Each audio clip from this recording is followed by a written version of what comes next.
देखिए, सेंसस की बुनियाद पे बिल्कुल डिले नहीं किया जा सकता, क्योंकि सेंसस की बुनियाद पे हुकूमत नई जो जो सीटों की एलोकेशन है वो कर नहीं सकती।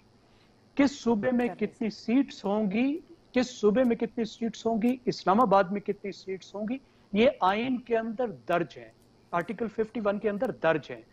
अगर सेंसस की बुनियाद पर आप इसको तब्दील करेंगे तो आपको आईनी तरमीम करनी होगी। देखिए, आइन में बड़ी सादा सी बात है। आइन आपको ये कहता है कि जब कोई मर्दमशुमारी नोटिफाई हो जाएगी, यानी उसका ऐलान हुकूमत कर देगी बाकायदा तौर पर, तो फिर अगला इलेक्शन उसकी बुनियाद पर होगा। इस वक्त हमारे पास जो नोटिफाइड मर्दमशुमारी है वो गुज़श्ता है, और नई मर्दमशुमारी में सरकारी तौर पर 4 साल बाकी हैं, वो 10 साल बाद होते हैं।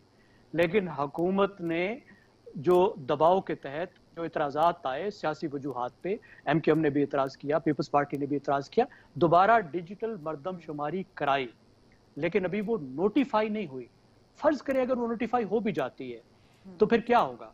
तो नोटिफाई होने के बाद भी कौमी असम्बली और सेनेट पाकिस्तान के कॉन्स्टिट्यूशन को तो अमेंड नहीं कर सकते, क्योंकि इस वक्त भी नहीं कर सकते। 2/3 अक्सरियत तो मौजूद ही नहीं है, 2/3 तो मेंबर्स भी मौजूद नहीं है। अगर वो आइन को अमेंड नहीं कर सकते तो फिर सीटों की एलोकेशन नहीं हो सकती। सिर्फ वो एक आईनी बहरान शायद पैदा कर सके, मुझे मालूम नहीं कि आईनी बहरान भी होगा।